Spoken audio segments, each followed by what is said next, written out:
तो हमारा आज का topic Michelson Morley experiment. Michelson Morley experiment से मिलता जुलता एक टॉपिक आपने सेकेंड ईयर क्लास में पढ़ा होगा, माइकलसन इंटरफेरोमीटर। एक्चुअली में ये माइकलसन इंटरफेरोमीटर ही है, उसी के बेसिस पे माइकलसन और मोरले ने मिल के एक एक्सपेरिमेंट किया था, यह पता लगाने के लिए कि क्या यह इस यूनिवर्स में कोई ऐसा मीडियम है जिसमें पूरा यूनिवर्स है जो कि हमें एक्चुअली में दिखाई नहीं देता। इसका पता लगाने के लिए और साथ में ये भी पता लगाने के लिए कि क्या लाइट की स्पीड कांस्टेंट होता है हर एक डायरेक्शन में, या लाइट की स्पीड रिलेटिव होता है कि नहीं होता है। कि लाइट की स्पीड रिलेटिव होता है, सब कुछ पूरा मोशन सब कुछ रिलेटिव होता है यूनिवर्स में, कोई भी एब्सोल्यूट नहीं होता, सब रिलेटिव होता है। तो इन्होंने अपना एक्सपेरिमेंट इसलिए किया था कि ताकि यह पता लगा सके कि क्या लाइट की स्पीड भी रिलेटिव होती है कि नहीं होती है, और कोई मीडियम ऐसा एग्जिस्ट करता है कि नहीं करता। तो उन्होंने पहले एक्सपेरिमेंट को करने से पहले ये मान लिया कि हम लोग मान लेते हैं कि पूरे यूनिवर्स जो है, पूरा यूनिवर्स वह किसी ऐसे मीडियम है जो कि उसकी विस्कोसिटी होती है लेस है, तो उसका विस्कस क्या है, लेस विस्कस है वो। ठीक, तो जैसे यहाँ पे सोलर सिस्टम हमने दिखा, ये अर्थ है और ये सन है, ये पूरा सोलर सिस्टम एक डॉटेड लाइन से दिखा है, वो मीडियम है ईथर, जिसका नाम उन्होंने ईथर दिया था। ईथर में वो क्या है, पूरा मिला हुआ है पूरा सोलर सिस्टम, और अर्थ की अपनी वेलोसिटी होती है 30 किलोमीटर पर सेकंड, एक सेकंड में 30 किलोमीटर अर्थ मूव कर जाता है। तो उन्होंने अपना एक्सपेरिमेंट तो अर्थ पे हो रहा है, अर्थ पे एक्सपेरिमेंट तो जो भी अपरेटस यूज करेंगे लैब में यूज करेंगे, लैब अर्थ पे है और अर्थ मूव कर रहा है 30 किलोमीटर पर सेकंड की स्पीड से, तो पूरा अपरेटस मूव कर रहा है, तो पूरा अपरेटस मूव कर रहा है 30 किलोमीटर पर सेकंड की स्पीड से।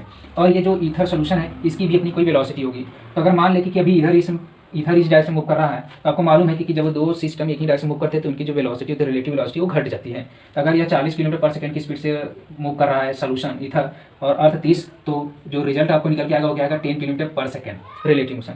अगर यहीं जब अपोजिट हो जाए तो कितना हो जाएगा, 40 + 30 यानी 70 किलोमीटर पर सेकंड। ठीक, ऐसा होगा। तो उन्होंने अपने एक्सपेरिमेंट में किया क्या कि एक्सपेरिमेंट में उन्होंने देखा कि जब अर्थ यहाँ इस पोजिशन मान लेते हैं, अभी अर्थ इस पोजिशन पर उन्होंने एक्सपेरिमेंट किया, और एक्सपेरिमेंट में किया तो उन्होंने देखा कि जो रिजल्ट आपको निकल के आया वो मान लेते हैं एक्स रिजल्ट निकल के आया। यहाँ पे जिसके बारे में एक्सपेरिमेंट करते जो निकालना चाहते थे वो रिजल्ट निकल के आया एक्स। फिर आपको मालूम है कि जो अर्थ है वो सूर्य का एक चक्कर लगाता है 365 दिन में। तो जब 6 महीने बाद यहाँ पे अर्थ आएगा, आधा चक्कर कंप्लीट कर लेगा, तो अभी तो ईथर का मोशन इधर है, इधर मोशन है। 6 महीने बाद जब अर्थ इधर आएगा तो अर्थ का मोशन इधर हो जाएगा। अब ईथर इधर मूव कर रहा है, तो 30 यहाँ पे स्पीड था और 40 स्पीड कितना है ईथर का। तो अब अभी ये एक डायरेक्शन में तो नेट वेलोसिटी कितना आता है, 10 आया था। अब ये 30 इधर है, लेकिन इधर तो अभी भी 40 किलोमीटर पर सेकंड सीधे डायरेक्शन में, तो यहाँ पे नेट वेलोसिटी निकल के आएगा कितना, 70 किलोमीटर पर सेकंड। अब वेलोसिटी में डिफरेंस हुआ तो रिजल्ट जो निकलना चाहिए तो उसमें भी डिफरेंस आना चाहिए था, लेकिन उन्होंने अपने प्रैक्टिकल में पाया क्या कि अर्थ के अलग अलग पोजीशन में, यानी कि अलग अलग टाइम पे वही एक्सपेरिमेंट किया गया, तो अलग अलग टाइम पे एक्सपेरिमेंट का रिजल्ट क्या मिला, सेम मिला उनको। जबकि यहाँ पे क्या पता चला है कि स्पीड कितना हो गया, 70, यहाँ पे कितना था 30 और 40 था 10 आया था, यहाँ पे 10 यहाँ पे 70 है। वेलोसिटी में डिफरेंस हो रहा है, तो जो रिजल्ट उनके पास होना चाहिए उसमें भी डिफरेंस होना चाहिए, लेकिन ऐसा नहीं हुआ। तो यह एक्सपेरिमेंट कई सालों तक उन्होंने किया, अलग अलग टाइम पे किया, अर्थ के अलग अलग पोजीशन पे, अर्थ पर ही अलग अलग, कभी अपने लैब में कभी दूसरे देश के लैब में जाके एक्सपेरिमेंट किया, और अलग अलग महीने में किया ताकि अर्थ का भी अलग अलग पोजीशन हो। तो अलग अलग अर्थ के अलग अलग पोजीशन पे और अलग अलग समय पर इन्होंने एक्सपेरिमेंट किया, लेकिन रिजल्ट इनको एक ही मिला। जब रिजल्ट एक ही मिला तो इसका मतलब क्या हुआ कि यानी ईथर नाम का कोई भी मीडियम एग्जिस्ट नहीं करता। तो यहाँ से उनको पता चला कि ईथर नाम का कोई मीडियम एग्जिस्ट नहीं करता, लेकिन क्या लाइट की वेलोसिटी पे कोई इफेक्ट पड़ता है कि नहीं पड़ता। ठीक है, तो इसके बारे में और आगे चल के देखते हैं एक्सपेरिमेंट इनका क्या था। इनके एक्सपेरिमेंट का अरेंजमेंट जो है वो डायग्राम हम बनाते हैं। ये है yes source of light, monochromatic source of light, जैसे जानते हैं माइकलसन इंटरफेरोमीटर में है। यह है सेमी सिल्वर ग्लास प्लेट जो कि 50% लाइट को ट्रांसमिट करेगा और 50% लाइट को रिफ्लेक्ट करेगा। तो यहाँ से लाइट पहुँचा तो 50% लाइट क्या हो गया, रिफ्लेक्ट हो गया, और 50% लाइट ट्रांसमिट हो गया। ये मिरर रखा होता है सामने, ये मिरर है M1 मिरर की ए पॉइंट पे लाइट पहुँचा और रिफ्लेक्ट हो गया, और ये मिरर M2 है। M1 और M2 दोनों क्या होते हैं, एक दूसरे के परपेंडिकुलर होते हैं, और M2 के बी पॉइंट पे लाइट पहुँचा और रिफ्लेक्ट हो गया। तो पहले पोजीशन में हम मान लेते हैं कि जो यह डिस्टेंस है लेंथ और यह जो डिस्टेंस है लेंथ यह सेम है, L है। इसको बोलते हैं आर्म ऑफ इंटरफेरोमीटर। ये इंटरफेरोमीटर की दो भुजाएं हैं, दोनों भुजाओं की लंबाई क्या है, सेम है, L है। तो इस केस में क्या होगा कि लाइट जो रिफ्लेक्ट हुआ है वो यहाँ से यहाँ तक L डिस्टेंस कवर किया, फिर वापस आया यहाँ पे L डिस्टेंस कवर किया, तो L और L मिलकर कितना हो गया, टोटल 2L डिस्टेंस कवर किया। ये भी लाइट यहाँ से यहाँ गया, रिफ्लेक्ट होकर यहाँ पे ये भी 2L डिस्टेंस कवर किया। तो दोनों में पाथ में डिफरेंस कुछ नहीं, तो पाथ डिफरेंस 0 है।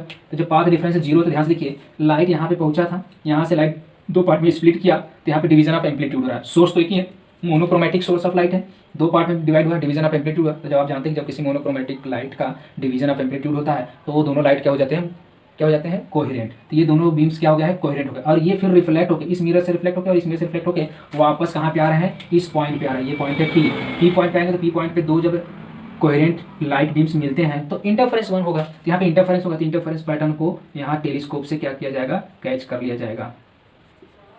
तो इंटरफेरेंस पैटर्न को यहाँ से टेलीस्कोप से ऑब्जर्व करेंगे। ठीक, तो यहाँ पे देखा हमने कि एल डिस्टेंस, एल और एल मिलकर 2l जाने में और आने में 2l डिस्टेंस, यहाँ पे भी जाने में और आने में 2l डिस्टेंस। तो 2l और 2l मिलकर पाथ डिफरेंस कितना हो गया, 0। डिफरेंस कुछ नहीं है। तो जब पाथ डिफरेंस 0 होता है इंटरफेरेंस के बाद, तो लाइट वेव्स का पाथ डिफरेंस 0 होता है तो कंस्ट्रक्टिव इंटरफेरेंस होता है। यहाँ से कंस्ट्रक्टिव इंटरफेरेंस हुआ और यहाँ पे कंस्ट्रक्टिव इंटरफेरेंस यानी ब्राइट फ्रिंज यहाँ पे ऑब्जर्व कर लिया गया। ठीक है, यहाँ तक अब क्या किया जा रहा है, अभी तो ये सब रेस्ट में है, लेकिन रेस्ट में तो है नहीं, अर्थ तो मूव कर रहा है। तो अब मान लेते हैं कि जो ये पूरा सिस्टम यानी जो अर्थ है वो v वेलोसिटी से मूव कर रहा है। कितनी वेलोसिटी से मूव कर रहा है, v वेलोसिटी से पूरा सिस्टम मूव कर रहा है। तो जब v वेलोसिटी से मूव कर रहा है इस डायरेक्शन में, तब लाइट जब यहाँ से सोर्स से लाइट निकल के आएगा, पी प्लेट से स्प्लिट करेगा, तो लाइट यहाँ से निकल के आए ऐसे, और ये पूरा सिस्टम ही मूव कर रहा है। तो जो लाइट ऊपर जाएगा ऐसे, क्योंकि पूरा सिस्टम मूव कर रहा है तो इस डायरेक्शन में हो जाएगा ऐसे। ये मिरर पहुँच जाएगा यहाँ पे, ये यहाँ पे टकराया, एक मिनट,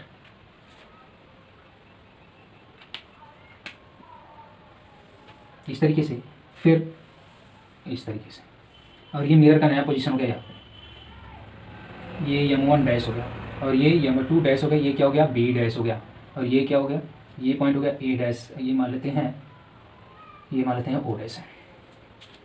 ठीक, अब लाइट यहाँ से यहाँ गया और यहाँ से यहाँ गया, पूरा सिस्टम मूव ऐसे कर रहा है इस डायरेक्शन में से। तो लाइट जब यहाँ से ऊपर की तरफ जाएगा तो वो लाइट भी ऐसे क्रॉस करेगा, क्रॉस करके मिरर यहाँ पहुंचेगा, यहाँ से रिफ्लेक्ट होगा, फिर नीचे की तरफ आएगा तो नीचे आएगा, फिर भी सिस्टम ऊपर तो ऐसे आएगा, तो इस तरीके से। और ये मिरर खिसक के यहाँ से आएगा, तो जो लाइट यहाँ से ट्रांसमिट करेगा वो इस मिरर से रिफ्लेक्ट होगा, और जो लाइट यहाँ से रिफ्लेक्ट होगा वो यहाँ से ऐसे आएगा। ठीक, तो इस तरीके से आएगा और क्या मिलेगा आपको, इंटरफेरेंस पैटर्न आपको दिखाई देगा। ठीक, यहाँ पर परपेंडिकुलर ट्रैक करते हैं वो आधे पे, ये नया पोजीशन आपको मिला। अब फिर हम लोग क्या निकालेंगे, पाथ डिफरेंस निकालेंगे इस कंडीशन में। कब, जब v वेलोसिटी से पूरा सिस्टम मूव कर रहा है तब पाथ डिफरेंस कितना है। तो यह लाइट जो रिफ्लेक्ट होकर यहाँ है पहला लाइट, और यहाँ से यहाँ तक गया, फिर यहाँ से यहाँ तक आया। ठीक है, तो क्या पाथ डिफरेंस हुआ। अब देखिए लाइट बीम्स यहाँ से स्प्लिट किया, यहाँ से यहाँ चला आया है, और ये यहाँ से यहाँ गया, यहाँ से यहाँ तक आया, तभी जाके यहाँ पे इंटरफेरेंस यहाँ पे हो गया। ये इंटरफेरेंस यहाँ से दिखाई देगा।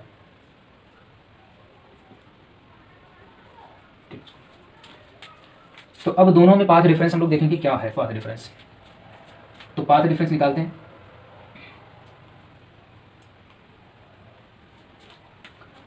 तो ये लाइट की स्पीड है c, हम मान लेते हैं कि यह सिस्टम जो है वो t टाइम के लिए क्या मूव किया है, यानी कि यहाँ से यहाँ तक इस पोजीशन तक आने के लिए कितना टाइम लगा है, टाइम t लगा हुआ है। टाइम t लगा हुआ है तो p से b डैश का डिस्टेंस क्या हो जाएगा, वेलोसिटी, लाइट की वेलोसिटी, p से b dash velocity into time. यह डिस्टेंस कितना होगा, p से o। तो p से o क्या है, p से o ये कौन चला, सिस्टम चला, सिस्टम मूव किया है p से o तक, तो सिस्टम की वेलोसिटी v इंटू टाइम कितना t, ये हो गया। और यह लेंथ यल है तो यह भी लेंथ यल होगा। तो इन right triangle POB dash, POB dash में पाइथागोरस थ्योरम लगा देते हैं। तो PB dash equal to PO square plus OB dash का स्क्वायर। तो PB की वैल्यू क्या है, CT का स्क्वायर, PO का वैल्यू क्या है, V इंटू टी का स्क्वायर, प्लस OB का वैल्यू क्या है, L स्क्वायर, ये L स्क्वायर। तो यहाँ से C स्क्वायर T स्क्वायर बराबर V square T square plus L square. तो T को इधर कर लेते हैं, तो C square minus V square और इंटू टी स्क्वायर बराबर क्या हो जाएगा, L स्क्वायर। अब यहाँ से टी स्क्वायर इक्वल टू क्या हो जाएगा, L square upon C square minus V square. ये टी स्क्वायर बराबर होगा, विच इम्प्लाइज दैट टी बराबर क्या मिल जाएगा, यल बाहर, ये हो जाएगा 1 अपॉन अंडर रूट में सी स्क्वायर माइनस वी स्क्वायर। या आप कह सकते हैं अगर सी बाहर निकाल लेते L by C equal to 1 upon under root में 1 minus V square upon C square हो गया। या T equal to L by C equal to, इसको ऊपर ले जाएंगे तो 1 minus V square upon C square, power क्या हो जाएगा हाफ, अंडर रूट को पावर हाफ ले सकते हैं लेकिन ऊपर जाएगा तो क्या हो जाएगा माइनस हाफ। फिर क्या लगाएंगे, बाइनोमियल एक्सपेंशन यूज करेंगे। तो टी इक्वल टू क्या हो जाएगा, यल बाई सी और into 1 minus minus plus 1 upon 2 V square by C square. तो यहाँ पे बाइनोमियल एक्सपेंशन का लगा हुआ है, पावर सामने क्या हो जाएगा, मल्टीप्लाई हो जाएगा। तो ये मिला हमारे पास, ये टाइम मिला। Question number 3।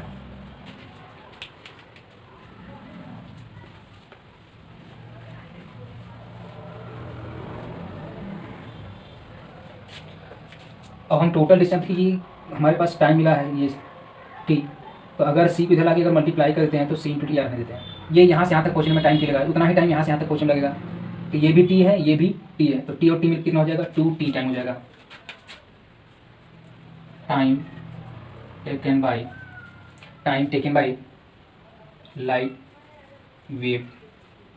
वेव, कौन सी light wave, time taken by reflected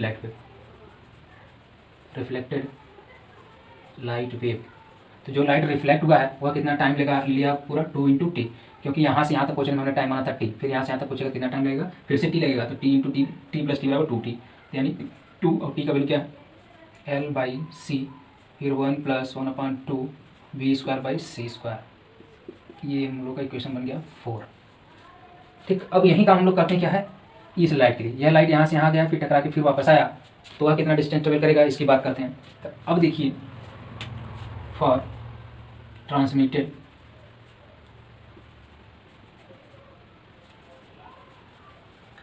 wave के लिए, तो अभी ट्रांसमिटेड वेव जब ऐसे गया यहाँ से ट्रांसमिट होकर यहाँ तक, तो भी इस डायरेक्शन जा रहा है, तो इस डायरेक्शन में कौन जा रहा है, लाइट की स्पीड क्या है c, और इस डायरेक्शन में कौन मूव कर रहा है, खुद सिस्टम मूव कर रहा है। तो दोनों जब एक ही डायरेक्शन मूव करेंगे तो वेलोसिटी कितना हो जाएगा, घट जाएगा, c - v हो जाएगा। तो इस डायरेक्शन के लिए हम लोग मान लेते हैं टाइम कितना है t1 है, टाइम कितना है t1, इस डायरेक्शन में टाइम कितना लगा है, टोटल टाइम मान लेते हैं t1 लगा। तो टाइम बराबर क्या होता है, डिस्टेंस अपॉन वेलोसिटी। वेलोसिटी कितना है c - v, क्यों c - v, क्योंकि यहाँ से यहाँ जब जाएगा इस डायरेक्शन, तो इस डायरेक्शन में कौन मूव कर रहा है, पहले से सिस्टम मूव कर रहा है, और लाइट भी इसी डायरेक्शन, तो जब दो सिस्टम एक ही डायरेक्शन मूव करते हैं तो रिलेटिव वेलोसिटी घट जाता है। तो डिस्टेंस अपॉन वेलोसिटी प्लस फिर आने में टाइम लगेगा, तो आने में डिस्टेंस l ट्रेवल किया और टाइम कितना लगा, सॉरी वेलोसिटी क्या है, जब वापस आएगा तो सिस्टम तो अभी भी उधर ही जा रहा है, लाइट वापस आ रहा है तो जुड़ जाएगा, तो c प्लस क्या हो जाएगा v। अब यहाँ से l का वैल्यू l बाहर कर लेते हैं, तो 1/c - v plus 1/c plus v, solve कर लेते हैं इसको, तो l c plus v plus c - v/c² - v², ये कैंसिल, तो l into c plus c क्या हो जाएगा 2c/c² - v², तो हो जाएगा 2lc 1/c² - v², तो 2lc, यहाँ से c² बाहर कॉमन कर लेते हैं, तो c² बाहर, तो 1/1 - v²/c² होगा, तो c से c कैंसिल, तो 2l/c, फिर इसको ऊपर ले तो 1 - v²/c² पावर -1, क्योंकि यहाँ पे पावर 1 ऊपर जाएगा तो -1, फिर से बाइनोमियल एक्सपेंशन लगाएंगे, तो 2l/c पावर सामने आके मल्टीप्लाई 1 + v²/c², ये क्या मिल गया t1 मिल गया। ये क्वेश्चन नंबर 5। अब दोनों का टाइम मिल गया है, पहला टाइम कितना लिया है 2t, दूसरा जो ट्रांसमिटेड लाइट है वो टाइम कितना लिया t1, तो 2t और t1 दोनों टाइम मिल गया कि दोनों कितने टाइम तक ट्रेवल किए। अब इनके बीच में अगर टाइम डिफरेंस निकाल ले, तो टाइम डिफरेंस जैसे ही मिल जाएगा, तो टाइम हम लोग किसका मल्टीप्लाई करेंगे कि डिस्टेंस मिले, स्पीड का, जैसे स्पीड का मल्टीप्लाई करें तो पाथ डिफरेंस मिल जाएगा। तो यहाँ से हम लोग के पास टाइम मिला है, तो टाइम डिफरेंस निकाल लेते हैं।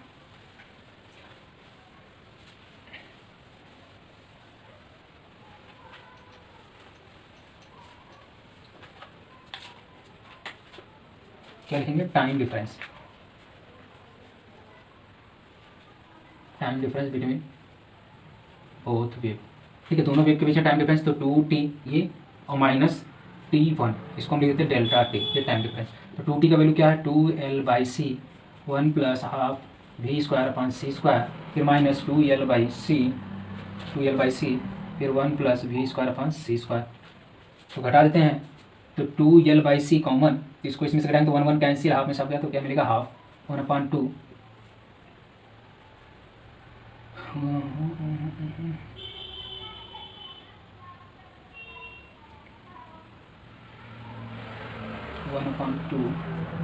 v²/c², तो 2 से 2 कैंसिल, तो क्या मिलेगा l/c³ v², यानी lv²/c³, ये मिल गया टाइम डिफरेंस। अब क्या करते हैं, पाथ डिफरेंस निकालेंगे, therefore पाथ डिफरेंस क्या हो जाएगा c × डेल्टा t, c से मल्टीप्लाई करते हैं तो lv²/c², c कैंसिल हो जाएगा, तो ये मिल गया पाथ डिफरेंस।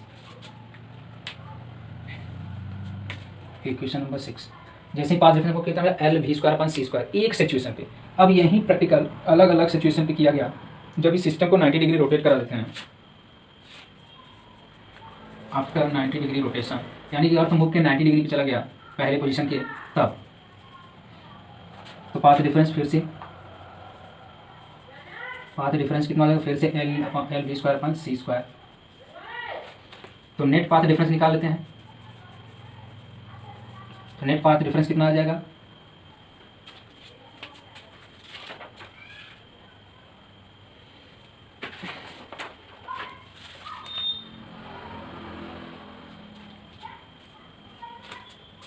2lv²/c²।